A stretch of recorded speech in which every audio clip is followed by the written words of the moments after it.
Hello and welcome to the Lose Weight Feel Great Summit. I'm your host, Joanna Peterson, and I'm thrilled, honored, and so excited to have with me today Rosemary Gladstar. Welcome, Rosemary. Thank you, Joanna. It's an honor to be here with you. Share with a sister herbalist. Right. Rosemary is a pioneer in the herbal movement. She has been called the godmother of American herbalism.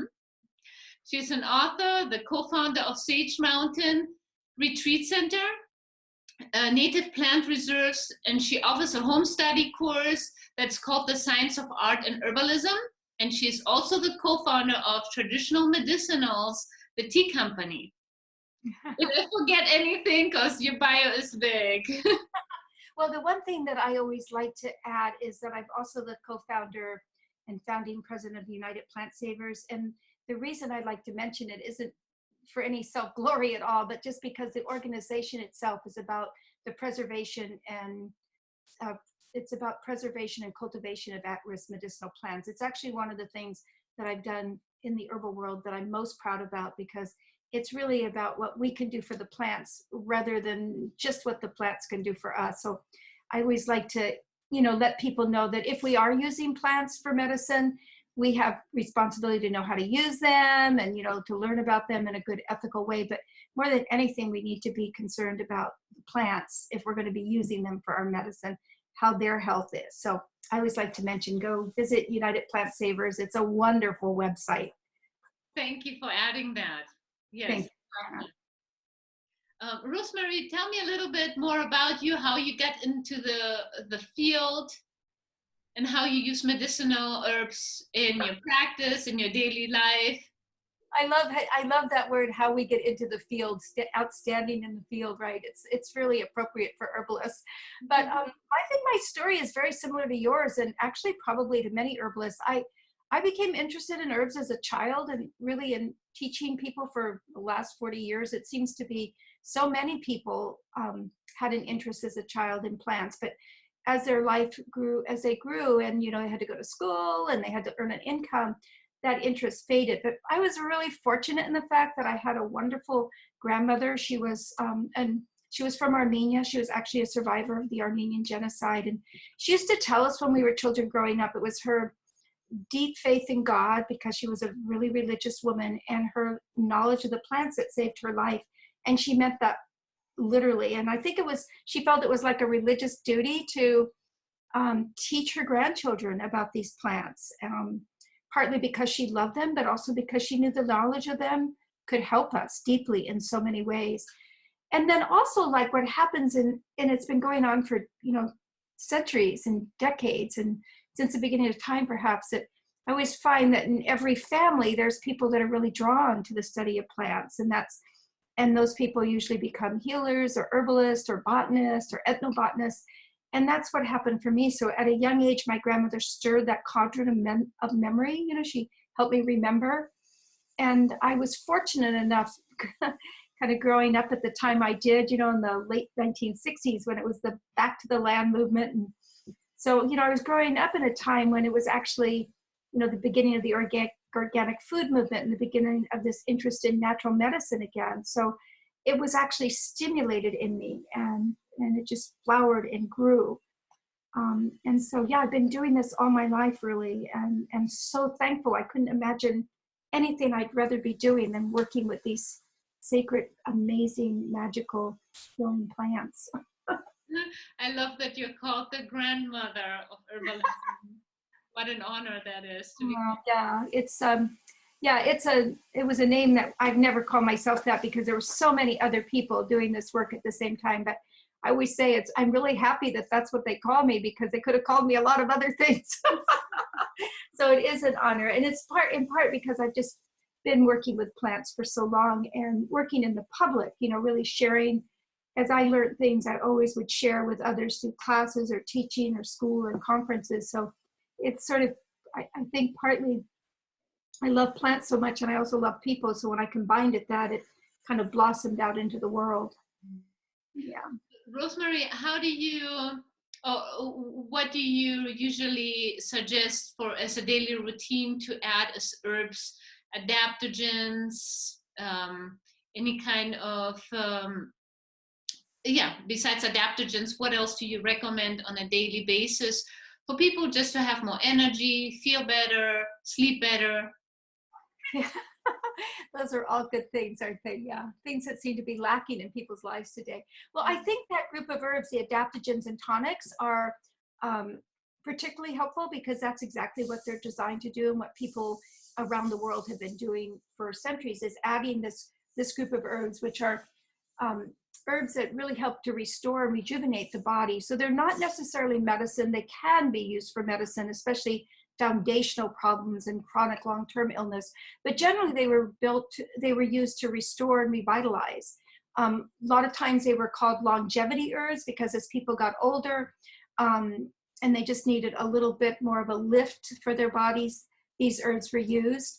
And sometimes they're called sexual tonics because when a person gets really stressed and drained, especially as they're getting older, that's one of the first things that seems to get drained is sexual energy. So for centuries, these herbs have been called sexual tonics, but most of them don't really have much to do with that particular organ system of the body. It's just by rejuvenating your entire system, you tend to feel more juicy and more alive and more sexual. So they do have a reputation. And I always like to point out that I actually, though there are some slight differences between the term adaptogen and tonics, I kind of group them together because when I look at what really defines an adaptogen, it's so much like our Western tonics.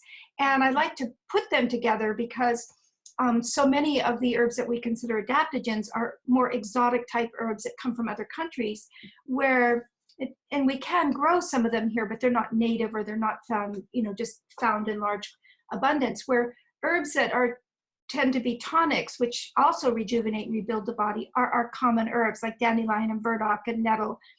And so to just ignore those herbs in favor of ashwagandha and maca, to me, it's kind of it's disvaluing these important plants that are everywhere around us. And in fact, Joanna, I always like to point out is that in every culture of the world, they had herbs, and they were oftentimes different herbs, and they definitely called them by a different terminology than adaptogen. But for instance, they had herbs that did restore and rejuvenate the body and that were used for helping increase longevity. So for instance, in India, they have a whole system, Ayurvedic medicine, that's built around these tonic herbs. They're called rasanas, or the pathway or essence of life.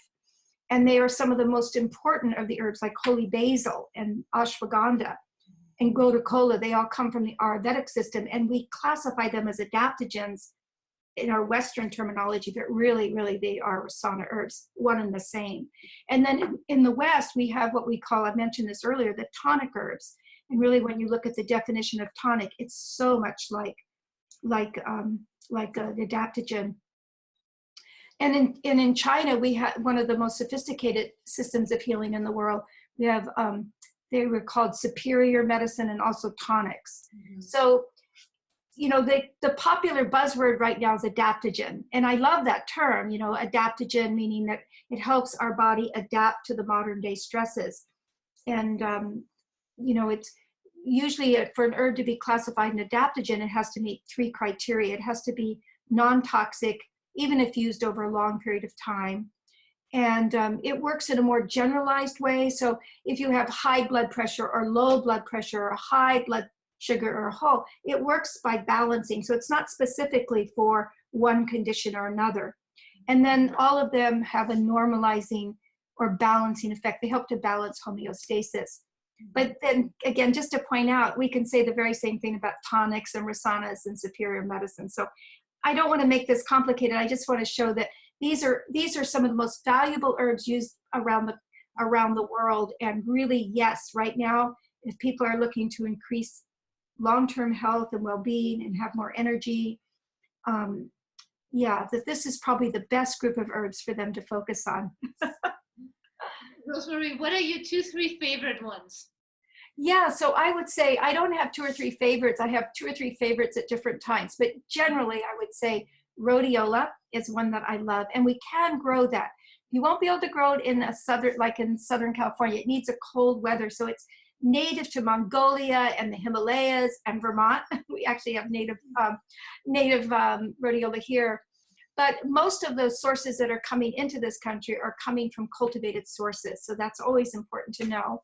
So we're not endangering it in its native countries where it's growing.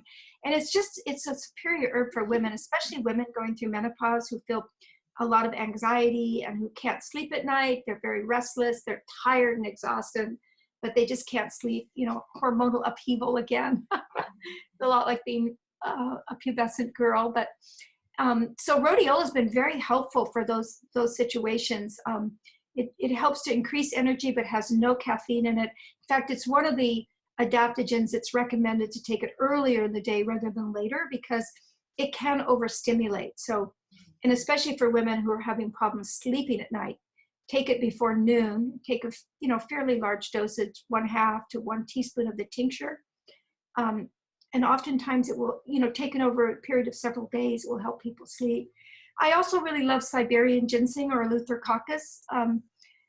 It's a distant member of the ginseng family. They're like cousins, and it has almost the exact same qualities and energy and action as our Asian ginseng and our Panax quinquefolia, our native ginseng. But it's so much more sustainable. All of our Panax ginseng varieties are severely at risk in their native environment. And the Siberian ginseng grows in large amounts. It grows in Siberia and covers large areas. And it's like a big shrub rather than a small taproot. And so it also has that long-term restorative rejuvenating property. I should point out that most of these herbs don't work quickly, so there has to be a commitment to using them. And you want to prepare them so they taste really good. So you want to take them every day, on a regular basis. And then I also really love herbs like hawthorn and burdock and dandelion, our more common Western tonic herbs. There's a lot of them. I love this group of herbs, actually. Yeah. I'm 70, I'm eating them. I love them. I'm doing well. Wonderful. You look radiant. Yeah, I feel really good. And I have incorporated these herbs into my lifestyle right now, especially at this time because of that restorative and rejuvenating properties. Yeah, I take adaptogens and tonics every day as well because of stress, etc. But we all have stress these days. We can't avoid it. We are connected to electronics constantly. We're on the go, mothers, traffic, etc. But just taking them every day helps me to have more energy. It helps me to feel more balanced. It helps me to sleep better. And also, as we know, when we support our adrenal glands, we are supporting our thyroid, we're supporting our metabolism. So our metabolism works and natural weight loss occurs too, or we keep our body weight more balanced. Yeah, that's absolutely true. Everything, it's that, again, those words of natural homeostasis and balance, the restoration of our energy. Yeah. And it does help. And, it's always important to point out that there's no instant cure. There's not like, you can't take a teaspoon of rhodiola and feel that your pounds are going to melt away and your energy, you're going to sleep all night. But these herbs certainly help, and they have a long, long history of being used. And they're also some of our most researched herbs. So there's a tremendous amount of documentation, of modern documentation, that supports long-term use. But really, people just get into the habit of introducing just a few simple steps into their daily life without even, it's always nice if you can make the same commitment to eliminating one or two of the things that that aren't so good. But I would say the more important thing is what you add rather than what you take away. Noting that it's good to do both, like if you're stressed out and tired and you stay up till, midnight or one thing, even be without taking an herb, is trying to go to sleep at like 10 or 11, so you're getting, so it would be great to do that. And then also, and I really wanted to mention this herb when you mentioned stress, is then to drink ashwagandha in the evening, because ashwagandha is probably the most widely drank herb in the world in the evening, because millions of people in India drink it, and also in the West too. It's become quite popular.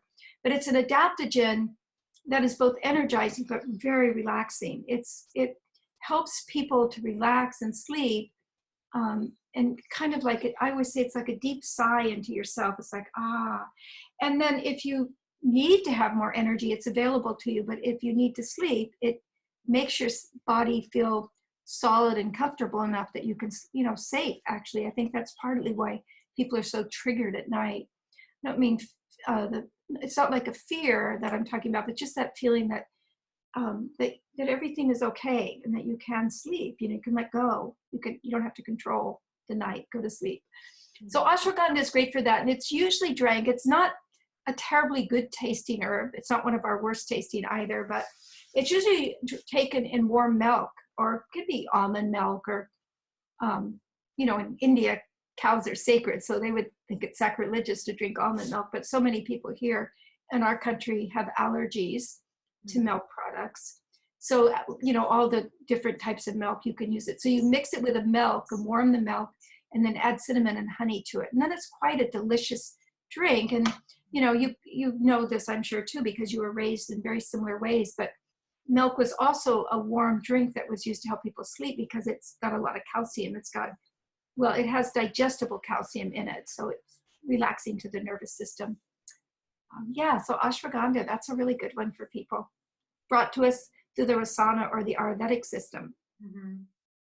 And how about any herbs that help burn fat more, increase metabolism?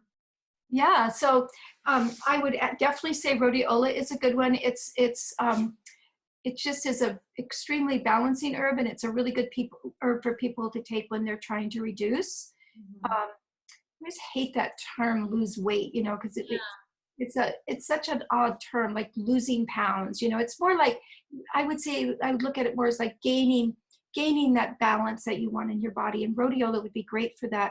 There's also a couple herbs that are really specific for metabolism, and that did have a history for helping people who were trying to balance their weight. And one of them is chickweed, which is one of our little wild weeds. It's a plant that grows in everyone's garden if you don't weed. And also just on the roadsides and it's a little beautiful, delicious tasting plant that when it's fresh is delicious in salads. Do you know that plant, the chickweed? Yeah, so then that one there is specific for helping with metabolism in the body. It also has very mild diuretic properties. It's used for balancing the kidneys, so it helps with water retention. So I would say for women especially, a lot of the weight that women hold is emotional weight. It's water weight, and really, and I would never recommend diuretic pills unless people were really, really in dire need. But mostly using herbs like dandelion, chickweed, and then cleavers was the other one I wanted to mention specifically for metabolism. Mm-hmm. Again, that's another cause often why women will hold weight sometimes, is because it's not even necessary they're eating more than anybody else, but sometimes their metabolism burns very slowly. Mm-hmm. And so that's why I was recommending rhodiola for that. It's a very good metabolic, I don't want to say stimulant, but catalyst. Mm-hmm. And then both chickweed and cleaver, which are growing everywhere. But of course, if so many listeners don't know what they look like, they should just get them from an herb store. And dandelion green. So I would say the combination of the three herbs as a tea, chickweed, dandelion, and cleavers, and make a nice tea. They can add a little mint to that and drink 2 or 3 cups of that a day. So make it so it tastes good. And then taking the rhodiola either in capsule form or tincture form. And that would make a really nice protocol for somebody who's trying to rebalance their weight, trying to balance that. And it helps the kidneys and the liver. So, yes, it does. Yeah. Yeah, that's wonderful. Are there any specific herbs that you like to have more energy in general? Do you like green tea? Do you like white tea? Just like in the morning instead of a coffee? Anything that would stimulate you a little bit, give you a kick? Yeah, that's great. Yeah, because so many people are there, especially for women, I would say, who are going through their menopausal years. They're not elder years by any means. They're still like really young, but starting to go through that cycle. A lot of times the symptoms of menopause that women think are actually attributed to menopause are really adrenal exhaustion. They're really endocrine gland system imbalances. And often that's because of overstimulation stimulation of our adrenal glands.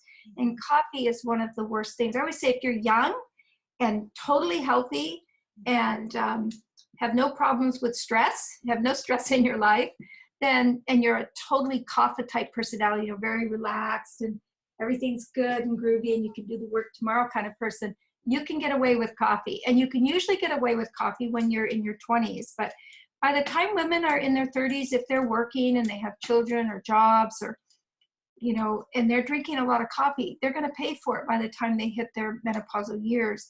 And really, if you look at the what are called symptoms of menopause and you look at adrenal exhaustion, you know, medically, they're almost medically the same. You know, like extreme tiredness, grumpiness, inability to get out of bed, you know, feeling lack of zest. That's adrenal exhaustion. And that's, you know, oftentimes the symptoms of menopause, quote unquote symptoms.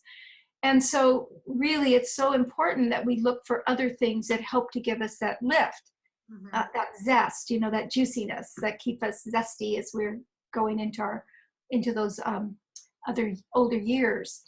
And so there are lots of herbs, like you were mentioning, and there's green tea, and there's any of these really wonderful adaptogens. I mean, again, they energize the body, but not through stimulating the endocrine gland system, but by building energy in the body. So they're actually creating an internal fire, you know, an internal warmth in us that creates that energy. So rhodiola is just great for that. I usually will take like a half of a teaspoon in the morning, or that would be the equivalent of like 2 capsules. And that just gets me going. I absolutely love a good latte, but I can't drink it because I tend to be constitutionally, I'm very energized already. And I don't really need more stimulants. So if I drink coffee, I can plan to be up for like 24 hours with no sleep, which was great when I was 20 and not so good when I'm 70. So what I tend to do in the morning, which I find just wonderfully energizing, is I do a dandelion blend. There's a really excellent one that's called Dandy Blend. That's what it's called. And then I usually mix medicinal mushrooms into that, or you could mix adaptogen herbs. You could mix half a teaspoon of the formula that would include like Siberian ginseng and rhodiola, and maybe even a little bit of ashwagandha. Again, it would be the adaptogens or tonics. It could be dandelion or burdock. Stir that into the dandy blend. You won't even taste it. You could add a little bit of your half and half or your favorite dairy substitute. And I like to sprinkle a little cinnamon on there. And you have a perfect drink that's like long, you know, that starts to, again, that's feeding your energy. It's not whipping your adrenals. And you can tell people when they're just adrenal exhausted, you know, they really just are, they look worn out. They look tired.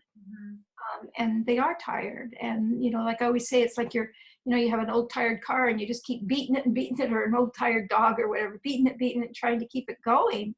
And really what it needs to do is rest and restore. Rosemary, I drink exactly the same thing. Oh, really? Well, it's so good. You get the giant bags of the Dandy Blend. Yeah, that's what I get. And the brand is called Goosefoot Acres. Yes. And then I take my medicinal mushrooms, their powder, and I put them in there. And I like to put a little bit of coconut powder in there. Yes. Just pure. And then I put a little bit of maca in it, maca powder. And sometimes I add a little bit of cacao powder. Yes. And I add hot water, and it's a dream. I put almond milk in it, or, you know, coconut milk, whatever I have available. But that's my morning routine, that I don't go with it. It is. It's just delicious, you know, and it's not going to satisfy people who are addicted to caffeine, because that's the primary reason, aside from the fact that it's a good bitter drink. People do love the flavor of it.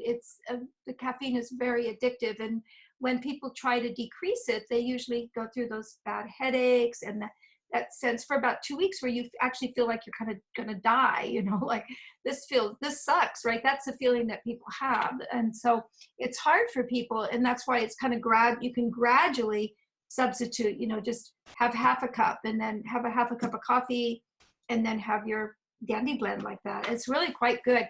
And I always tell people, you know, don't expect it to, if you're a coffee addict, don't expect it to taste like coffee. Expect it to taste like dandelion. You know, don't try, I don't call it a substitute, because that tricks people, and then they try it and they go, this doesn't taste like my latte. But as a good, powerful drink that's really good for you and that will help you ultimately feel stronger and more zesty and juicy and, more balanced, that will definitely be it. The reason, one of the things I always say, people are so agitated and irritated and so depressed right now. And there is a lot in the world that's agitating and irritating and depressing. There's no doubt about it. But really, each one of us, if we stay grounded and firm and strong and we do the small things that we can do, we help to lift the world up, not feed this irritation that's going on. And, I don't have to get stuck in rush hour traffic much at all because I live in a very rural area in Vermont. But I always look out, and you see these people that, they're glued to their steering wheel and they're pissed off at the day and, early in the morning, and somebody starts to beep a horn because they're stuck in traffic and everybody starts beeping. And I keep thinking, it's because they're all wired on coffee. Their nervous systems are agitated. And if they would just get up their morning and drink a little chamomile tea or your dandy blend, can you imagine the world? They'd all be like relaxed and smiling at each other. Oh, we'll get there eventually. We're all going to get to work and there's nothing we can do about it, Yeah. I know that's a joke. It's kind of a jokey way to say it. Of course, it's not that simple, but in some ways it is, because people are actually irritating their nervous system when we overstimulate it. So it's a really good way to relax. And another thing that people can do is also just do half coffee, half dandy, and mix them together. And that's how you can get slowly off of the coffee. Just reduce it every week so you don't have the headaches, and then get used to the flavor as well. But yeah, I use it. I call it a coffee substitute just because in Europe, my grandma, she didn't like coffee, and she told me always, because they had chicory and all the different caffeix, all the different blends in Europe, and she used to use it as a coffee substitute, and she would give it to us since we were little. So I was always used to drinking a coffee substitute and not coffee. And I love the coffee smell. I know, the smell is beautiful. And I actually love the drink. I like bitters. It's so bitter and nice. And with that foamy milk on it, and they put those sweet little hearts and swirls that are so artistic. The coffee culture is sweet, but it's just, we already are a nation that's overly stressed out and irritated. Mm-hmm. And calm the nervous system. We don't need to overstimulate. And people are worn out. They're just, they go and think and work.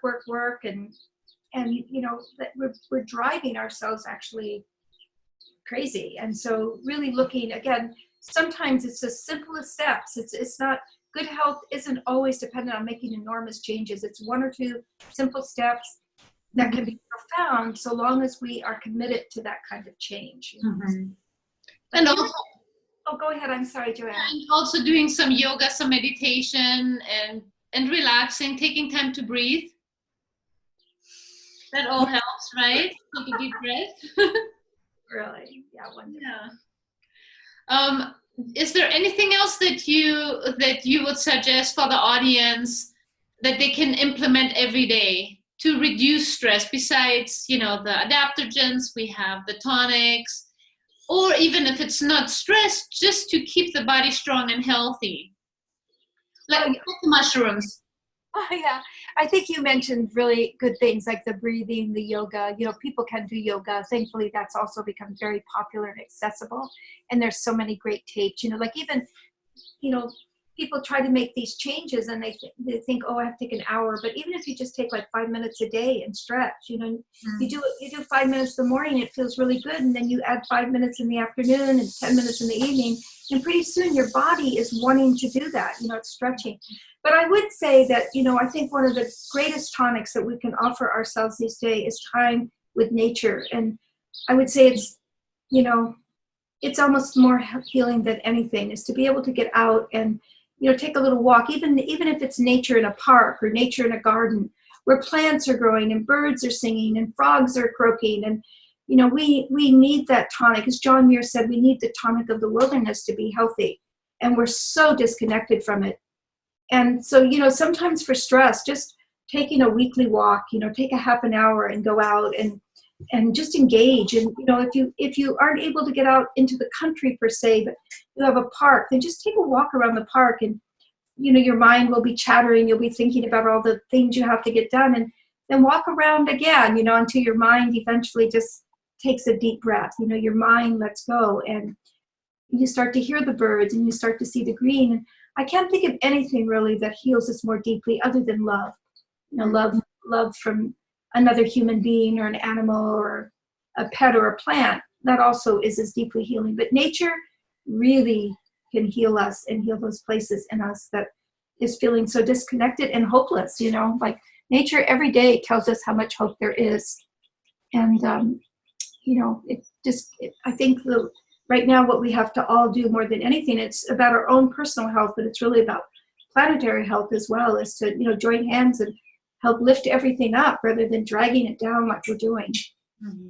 That would be what I would say. We all do our little thing of holding hands and lifting each other up and going out into nature and walking, drinking our adaptogens and our tonics.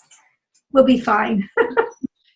Are there any herbs that people can grow even in the city that would support them, like in apartments, like in small buildings? Oh yeah, I mean, plants love growing in cities. All you have to do is look at the cracks in the sidewalks and any empty lot. I mean, they're just abundant with some of our best healing plants: dandelion, burdock, nettles, all of these yellow dock root. They thrive in parking lots, milkweed, etc. But in your house, many of these plants grow beautifully in pots. You can grow tulsi, holy basil, which is a fabulous adaptogen, in a pot.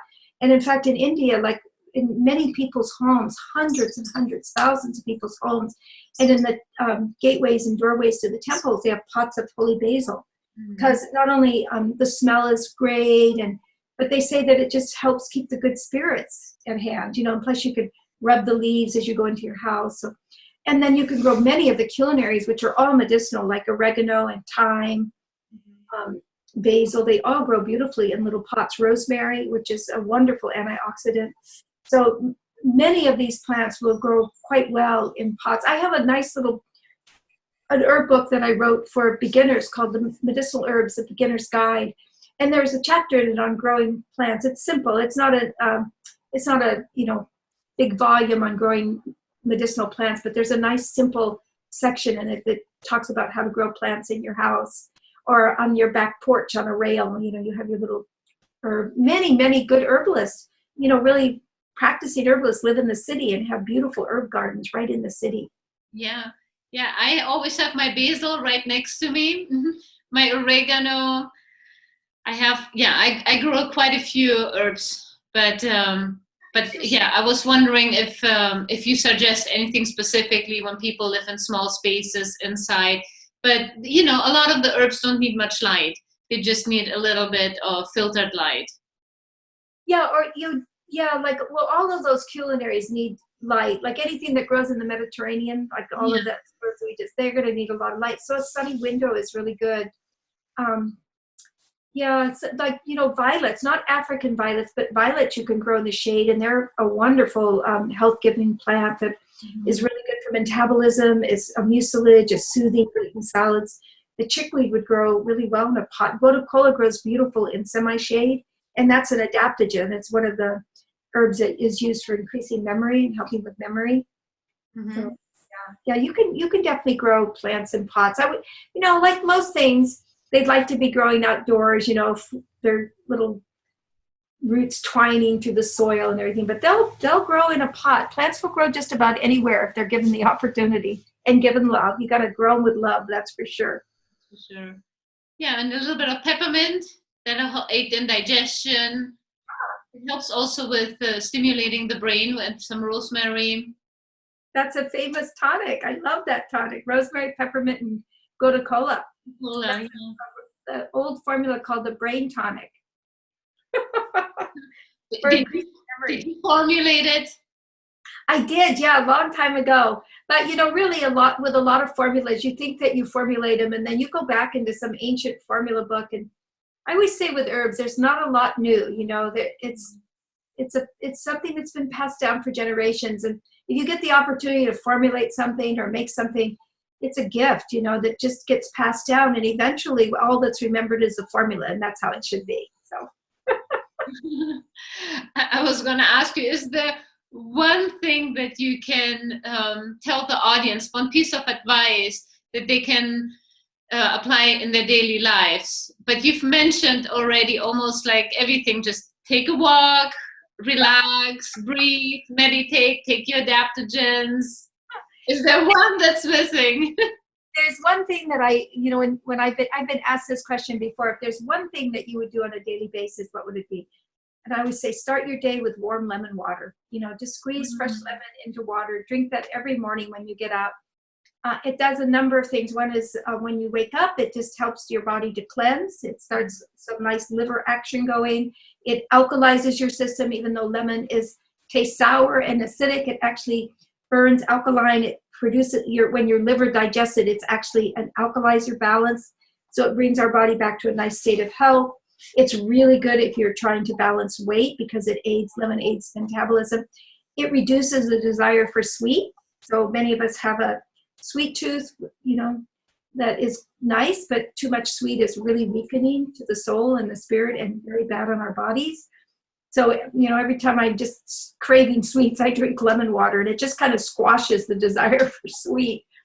Yeah, so, you know, lemon water is a really good thing to add, and just squeeze it. You know, you can buy bottled lemon, make it really super easy, but I usually say it's better if you can do it is to get a nice bag of fresh lemons, keep them right on your shelf. It makes it look very Mediterranean. Just squeeze a half or a full lemon into that water and just drink it straight like that. You know, warm is a little better rather than cold water because it's nice to drink water at your body temperature. It's just better for you. Again, you got to do things that feel good to you. You don't have to make it so that it adapts to your lifestyle, you know, because I've learned this, and I'm sure you have a long time ago. You can give the best protocol in the world that you know will help somebody, but if they are not willing to take those bitter herbs or, you know, to take a tincture, then you have to adjust it, because the best medicine in the world is not going to work if it's left sitting on the shelf, right? So you have to just make it so that it adapts to you. Right. And you can add a leaf of stevia in the water if you like it sweet. Yeah, that's so true. Yes. It'll make That's another plant you can grow is stevia. It grows beautifully in pots. And it looks beautiful too. Yeah. Rosemary, if anyone wants to get in touch with you from the audience, what is the best way to get a hold of you? Well, great. Yeah, you know, I haven't been traveling and teaching so much anymore. I primarily teach through my home study course. So I have a really excellent 10-lesson correspondence course I've been offering since the late 1980s, I think, early 1980s. And we have both an online and a classic printed version for people like myself who don't like to work online. But and so that people can find out about that and other offerings that I have, my books, etc., on our website, which is the science and art of herbalism.com. Not with the duh, just scienceandartofherbalism.com. Yeah, or they can go to sagemountain.com too, and that will direct them to my course and my books and my programs. Wonderful. Thank you. You're welcome. And can you share a little bit about your free gift that you're offering as well? Yeah, so I have a wonderful handout on adaptogen herbs that they're welcome to have, a long list of the Materia Medica that is a description of about 25 of the most common ones, and also recipes. There's also, so there's 2 handouts. There's also a lovely recipe sheet. And so they would just go online and go to that website, and there'll be directions for how to download those handouts. That's so generous. Thank you. Thank you. I will download it too. Great. Thank you, Joanne. Thank you. Okay. Thank you so much for your time, Rosemary. It was a pleasure having you. Thank you. I feel like I'm talking to my herbal sister, actually. Oh, I know. We have such a similar background. It's wonderful. Yes, definitely. Thank you for your time, and thank you for all your beautiful work. Thank you. And thank you, all of you, for joining us. It's been wonderful. Thank you.